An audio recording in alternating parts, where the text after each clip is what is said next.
It's Sunday, the 26th of January. My name's Juan Brown. You're watching the Blanco Lirio channel, and tragic news out of Southern California today. The loss of Kobe Bryant and 4 other souls on board his S-76B Sikorsky helicopter just this afternoon.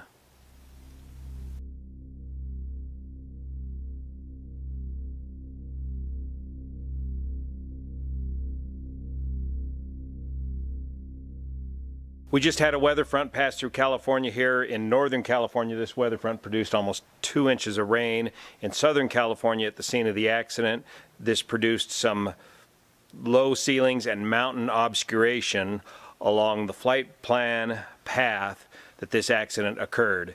This accident occurred about 1 in the afternoon today. The flight originated out of Orange County, and it appears as though the flight path headed up roughly I-5 and then a left on Highway 101 as Kobe was trying to get to the sports academy, the Mamba Sports Academy, located in Thousand Oaks. Somewhere as the flight took the west turn down the Highway 101, flying at fairly low altitude, it appears that the aircraft attempted a turn, what I believe to be a 180-degree turn to what I believe to be deteriorating conditions. As you can see in the accident investigation photographs or the rescue operations, you can see the ceiling just above the wreckage. Here's the ADS-B data from Flight Radar 24. The graph along the bottom, the yellow line, represents the ground speed.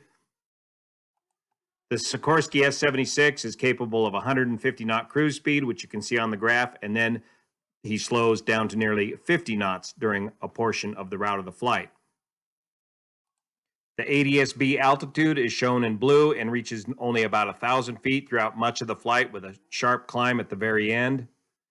The flight was following the freeway, and according to air traffic controllers, he was following special VFR flight regulations, which means at this low altitude, the flight needed to remain within 1 mile of visibility and clear of the clouds. Controllers advised 72 Echo X-ray that the weather at Van Nuys was 2.5 miles visibility and just an 1,100-foot ceiling. Victor over at VAS Aviation already has the audio tapes up. At this point in the flight, the aircraft was too low for flight following, and that's noted on the tapes. That doesn't mean that he's too low to the ground. It just means that he's too low to get a radar signature to continue flight following services. Looking at pictures of the crash scene, we can see that the ceiling obscures the mountains around the scene of the accident. The weather is closed in, and visual flight can no longer be maintained along this flight path. This is a classic problem in helicopter operations: continued flight into deteriorating conditions, what we call in the business scud running, when we're trying to outrun the weather. The Sikorsky S-76B helicopter is a top-of-the-line executive helicopter. It's got all the best features in it. It's twin-engine, turbine engines. Usually they come complete with an autopilot, terrain mapping software, stability augmentation system. But there's some misconceptions with helicopters that I want to clear up right now that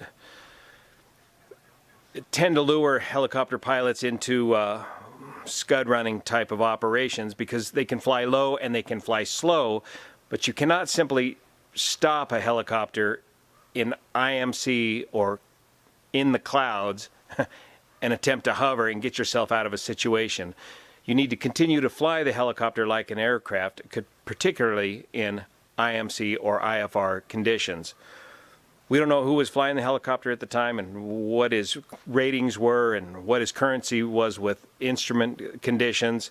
These are all things the NTSB investigators will be looking at very closely. But with a helicopter, even like the Sikorsky S-76, it's got some autopilot limitations to it, and some of you Sikorsky drivers can jump in here in the comment section below and clarify this. But as you slow down the helicopter, the autopilot, if you want to fly a helicopter on autopilot, you've got to maintain a minimum speed, I think in the Sikorsky, of about 65 to 75 knots in order for the autopilot to remain engaged.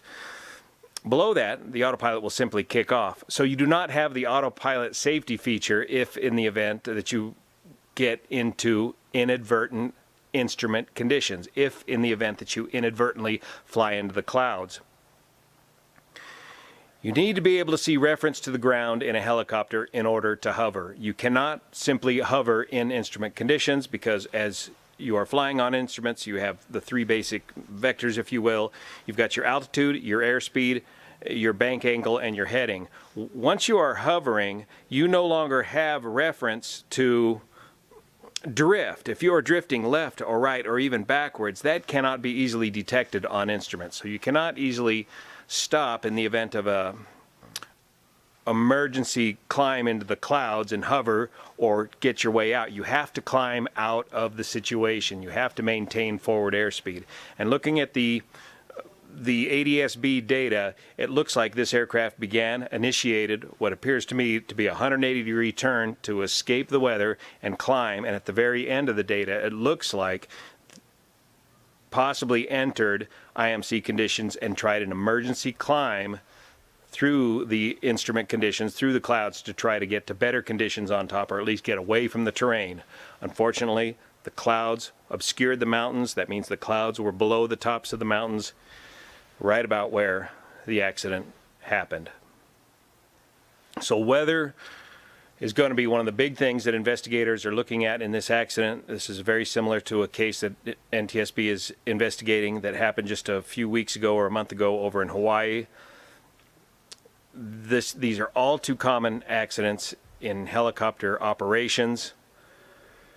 Investigators will be able to quickly determine if the helicopter's engines were making the correct power setting as they survey the wreckage. If we get more information, we'll keep you posted, let you know here. Thanks for watching. See you here.